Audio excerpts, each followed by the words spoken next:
The gender policy guidelines are intended to provide a policy framework for mainstreaming gender equality and the empowerment of women throughout ITTO's policy and project work and in its internal operations.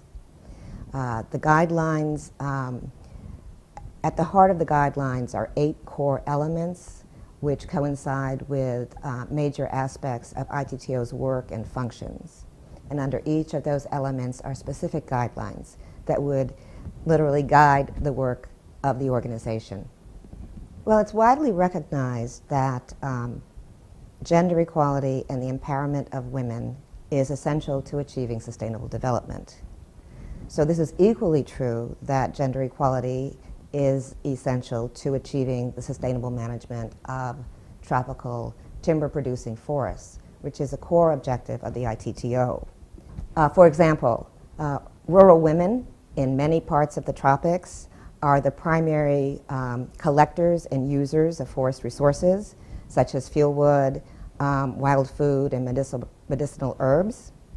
They are also important to local forest value chains, which provide household income and sometimes pathways out of poverty. But despite this, women are typically disadvantaged in societies. They lack control over forest resources. They lack access to financial resources, education, and training. They have limited role in decision making. So these guidelines will hopefully help ITTO begin to rectify some of those situations in member countries. The problem is largely due to cultural biases that have marginalized women, and also the fact that there's not a lot of data, sex disaggregated data, about the role of women in the forest sector, especially the tropical forest sector. And so the guidelines will also help generate data that is much needed in order to generate change in social norms.